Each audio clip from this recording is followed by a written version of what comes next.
want to welcome everyone who is joining and watching this for the first time. My name is Dom Jones. I help professionals, leaders, and organizations achieve purposeful impact through leveraging their God-given talent. We are planning to have a much needed conversation today. Many of the individuals I work with are navigating job loss or career transition, or they're leaders just trying to figure out how to lead effectively. So today we're going to be talking about all of that, but from the lens of managing your health and wellness. And I think we found someone really perfect to talk about the topic. So, Evie, welcome. I would love for you to introduce yourself and tell us a little bit about your background and what you do today. Yeah, thank you for inviting me. My name is Evie Newton. I'm a registered nurse of 12 years now. I did bedside nursing on a cardiac unit for Hendrick Medical Center in Abilene, Texas. I did that for a while, and then I did a little bit of navigating, what you call nurse navigating, the employees of the hospital. So, in that capacity, I was able to attain my health coach certification for the purpose of health coaching the professionals. Going through what I went through as a nurse and bedside nursing, the first thing through my mind too was, we're taking care of patients. Who takes care of us so we can take care of the patients? What about the healthcare workers that are cleaning the hospitals, making sure that all of the rooms are disinfected, all the way up to the physicians? What about their health and wellness? Who makes sure that they're doing okay? Because they're usually charged with taking care of us. Mhm. And then here I am being the nurse for 80,000 plus people at a major airline. So, Wow. Can I, so with your current role, can you give yeah. just a really quick overview? What are the types of things that you do in your current role today? So I've done the whole, I mentioned at the hospital, I did the bedside nursing, which created some experience and some knowledge Mhm. in addition to my schooling for nursing. But now I'm more in a consulting educational capacity. Mhm. Have the health coaching certification from back when I was at the hospital and coaching people. So I have the ability to be a health coach, but also have that nursing background to make sure that I'm looking at people holistically.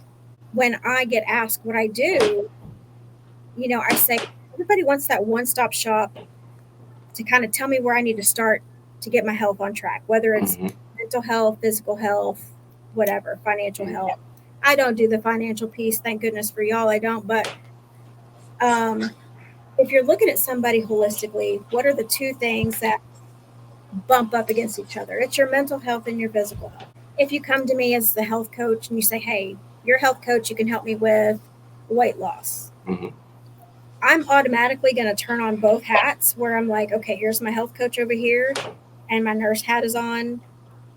What's going to, what do I need to look at in order to guide you down a path that you're going to be successful at? Mhm. So a health coach is more holding you accountable for short-term smart goals, right? Mhm. You want to lose X amount of pounds, let's keep you on track with that. The nurse part of me says, oh, I need to look at their mental health. Are they even Mhm. at a capacity to Mhm. do that Mhm. mentally? Do Mhm. they have medications? Do they have stress? Do they have um, social determinants of health that don't allow them to get the nutrition they need? Mhm. Family, finances, things like that. So, Mhm. um, for the most part, when I tell people what I do here, it's education on those chronic disease processes, uh, Mhm. like stress, like pain, but also the consultation of, do you want me to look at your whole picture and Mhm. kind of give you an idea of where to start? A critical role, and I also think is one that's very unique in that you are doing it within an organization. And Mm-hmm. most times, companies, organizations, teams, leaders, they have to go outside if they do. But I love the fact that it's ingrained as a part of the organizational fabric.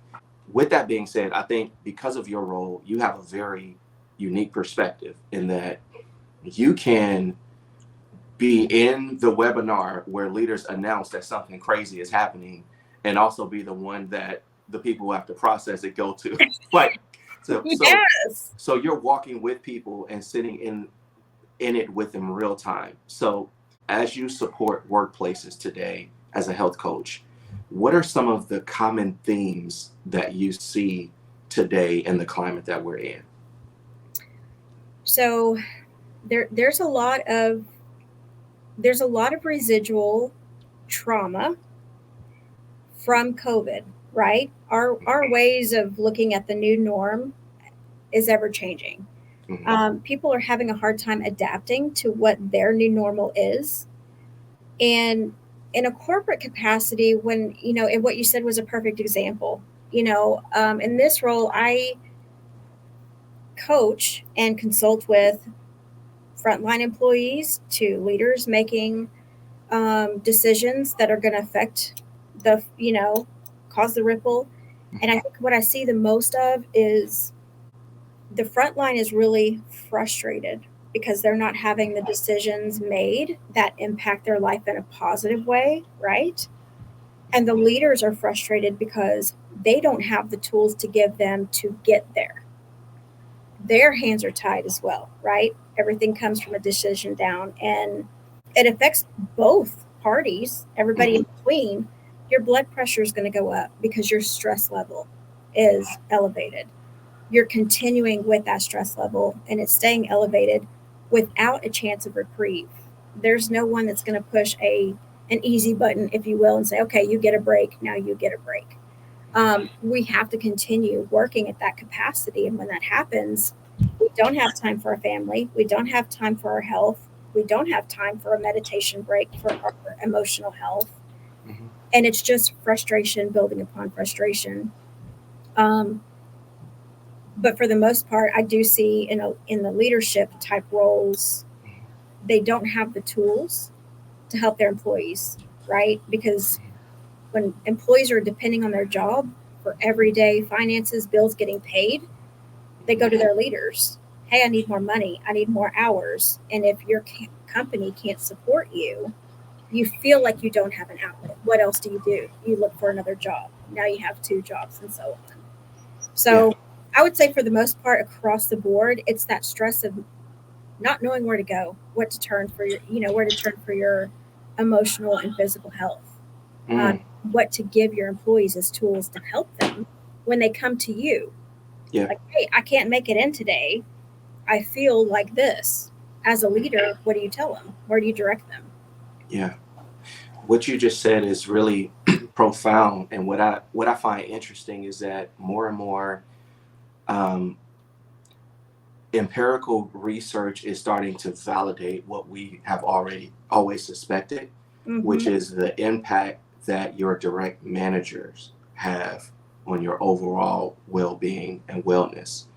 So I appreciate you pointing out that Mm-hmm. perspective. Just out of curiosity, if you're talking to leaders, what are some of the tools, the signs, what are some of the things for them to pay close attention to best serve those who they lead in terms of their overall wellness, mental and emotional?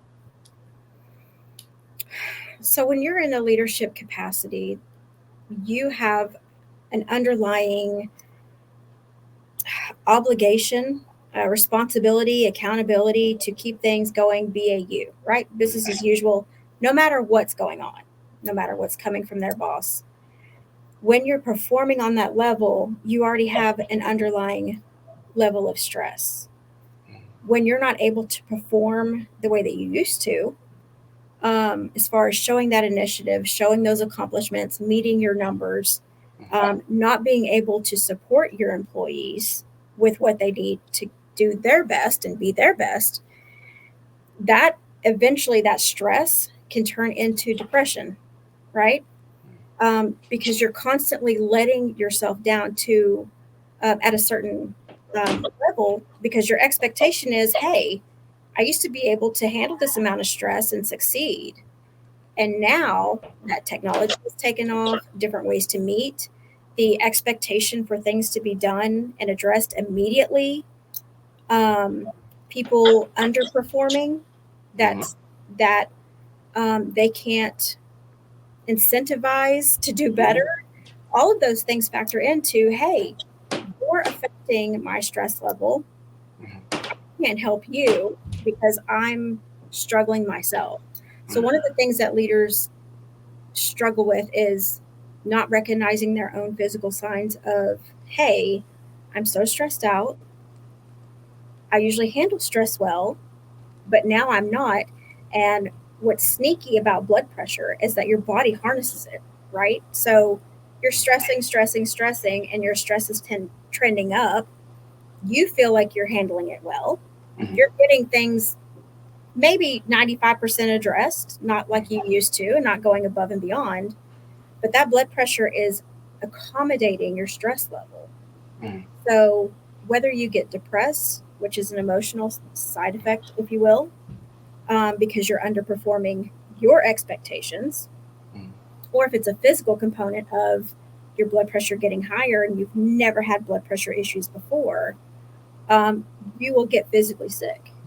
And some of the indications that you may notice from that is extreme fatigue. Like you may feel just your body is tired, right? And you may think, I'm just tired. I've been working too hard. I can't do this anymore. I need a vacation. Mhm. Some of that is actually your body physically telling you, hey, check your blood pressure. I'm Mhm. operating at this capacity and I can't keep up anymore. Mhm. Mhm. Um, so the headaches may tend to increase. You want to look for fatigue for your high blood pressure, especially again, if you're in a matrix driven, high expectation leadership Mhm. role, that blood pressure, you may not ever have a history of it, but it may show up. Another thing that I've seen on the emotional side too is um, those employees that are going to their leaders and they're saying, hey, I'm struggling. I can't make it into work or I have my family problems. The leaders become the therapists, right? Mhm. Hey, I'm underperforming because Mhm. I'm going to Mhm. spill everything on you. And a lot of leaders, good leaders, are in that position because they're empathetic, right? They want to see you do good. They want to excel your career for you. And if Mhm. they care about their people, they're taking all that on, which again goes back to the added stress, Mhm. raising blood pressure. Um, so I'm seeing a lot of that across the board, and that's just probably been in the past, honestly, about 2 years. It's trending more and more. Wow. Yeah. You have said blood pressure like 12 times, and that reminds that reminds me. I don't think I personally started thinking as much about my blood pressure until I started talking with you. Uh huh. Yeah, that's something that you obviously believe in monitoring and being aware of as a key indicator of Yeah, the other things that are going on. for sure. Because, they call blood pressure the silent killer for a reason. And that's because our body is built Mm. to, fluctuate that blood pressure as needed. But when we're stressed or we're handling things, what we consider handling, it's going to go up and up and up, and it can happen quickly or just over a matter of months to Mm. years. And then before you know it, that's when you see the physical signs. And I'm passionate about that because I literally had an episode with it myself this past year, and I don't have blood pressure issues, Mm. never have, and it Mhm. showed up. I actually felt dizzy. I felt like I was going to pass out, Mhm. and I just thought, well, that's weird. And of course, I sometimes take vitals here in this role that I do. Took my blood pressure and it was sky high. Never Wow. felt it because I've always been the duck above water type, right? Totally Mhm. fine, but my legs, my feet are doing this. Mhm. So it's just, I'm even more so aware of it because it happened to me, but also because I'm a cardiac nurse. Yeah, I, that makes that yeah, helps. That helps yeah, just a bit. yeah, a little Um, bit. I have recently started reading more research about the importance of resilience Mm, and being able to navigate stressful situations mentally and emotionally well, and how that needs to be something that's cultivated in organizations, especially given how just dynamic the environment is. From your perspective as a health coach, what does resilience actually look like mentally and emotionally? I'm going to be nice when I say this, but it's supposed to look like you have found tools to have that reset, right? Whenever you're at your capacity, whether it's stress or emotional, just I can't do this anymore. Resilience is supposed to be that reset, that one thing you can go to, or the few things you can go to, and you're like, whew, I needed that. Let's keep going. Mm-hmm. But when I say I'm going to be nice when I say this, people are burnt out, period, across the board these days, right? Because we had a point where we were cultivating that. We were fostering the need for it whenever we were ramped up with COVID, right? And everybody, it was more talked about. Mm-hmm. And people needed that reset after COVID calmed down. We were getting back out in the workforce and things like that. Mm-hmm. And then it just kind of died down because the expectation was to go right back to normal before COVID. And I know I'm saying COVID a lot, but I think it really forced us to look at ourselves because we spend a lot of time with ourselves. Mm-hmm. Yeah. And that was a traumatic situation that we all shared together.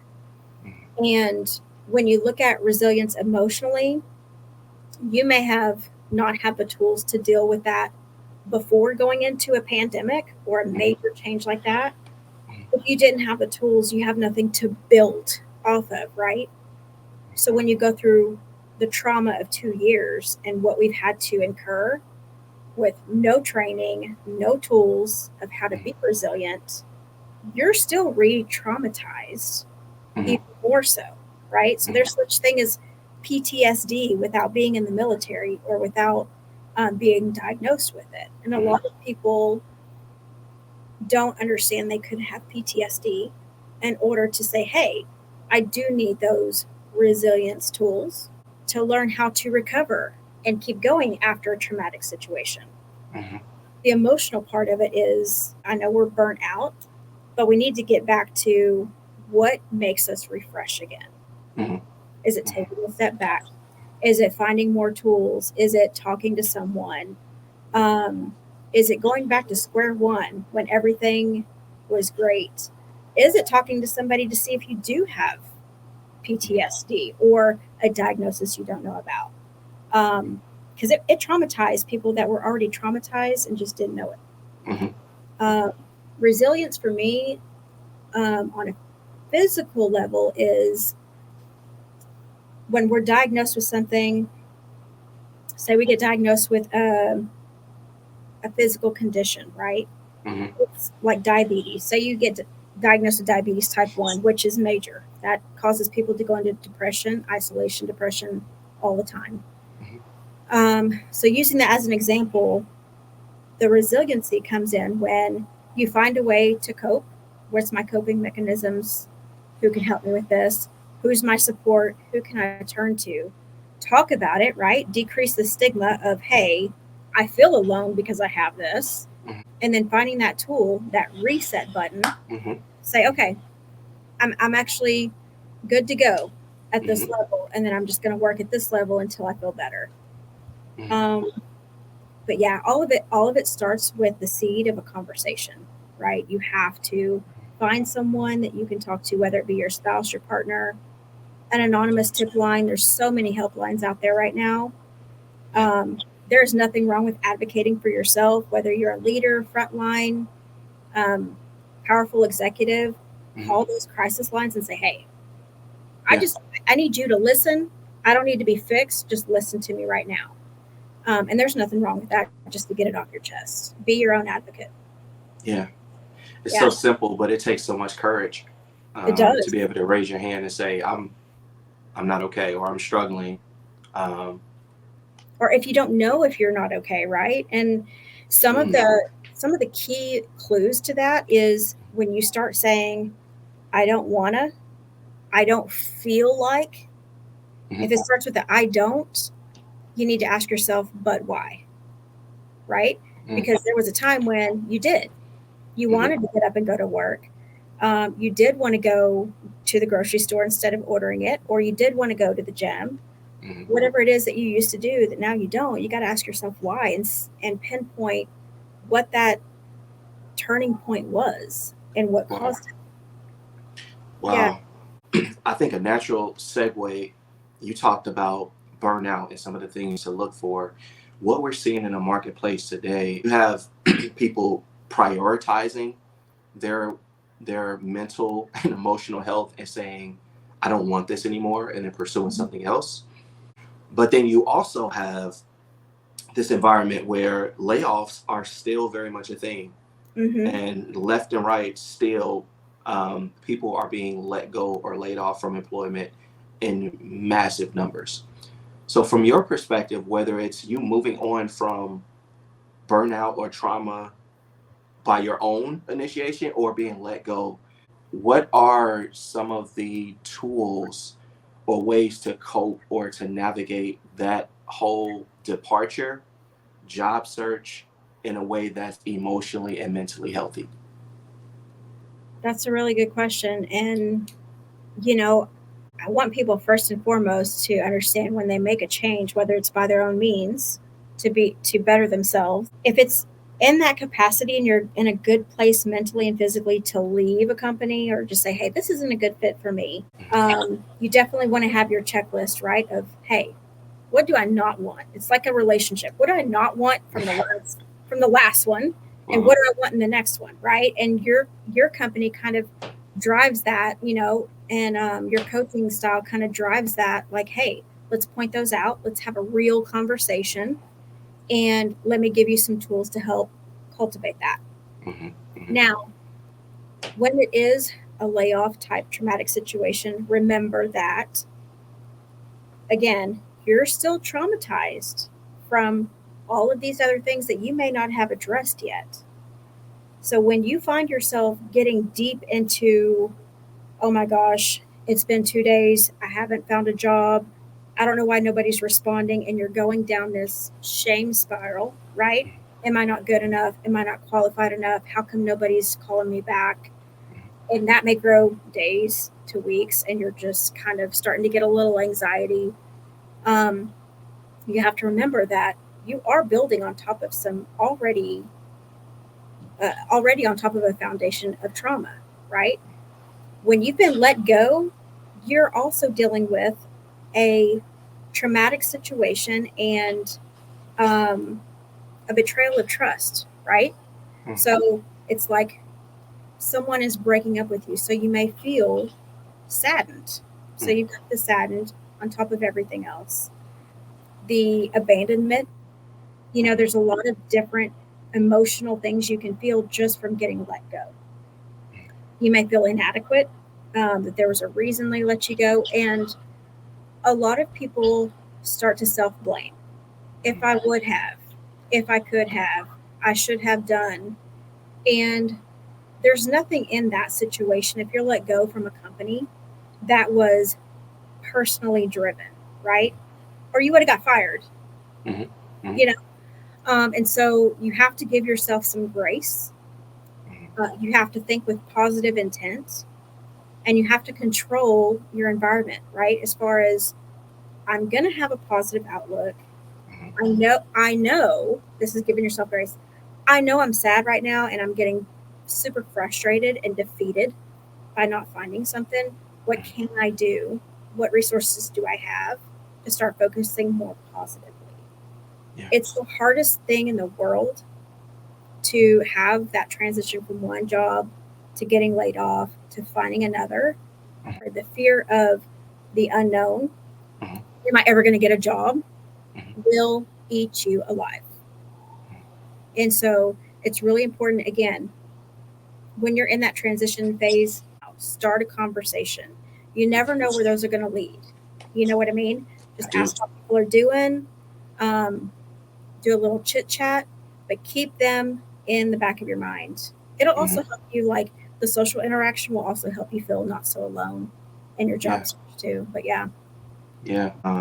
I appreciate you so much for offering your perspective. Yeah. And I think that this would hopefully give people both the tools, but more importantly, the courage to give voice to the things that they're feeling and know that it's okay to prioritize overall wellness, whether it's you being on a job search or just leading or navigating workplaces. Um, Much needed conversation. Thank you so much for what you had to offer on it. Thank you for asking for my perspective. I mean, I'm a chatterbox. So if you want to do a part two, three, and four, but it's so. I think one of the key points in the questions that you ask and what you do and how you're helping people is we all look for that white glove experience, right? Like who's going to handhold our situation? Who's going to hear me out? Who's going to help me specifically? And when we take the time to care for others in their own special capacity, they feel heard, they feel purposeful, and it cultivates them to do their best, be their best them, even in a bad situation. So thank you for doing what you do. My pleasure. It's an honor to serve.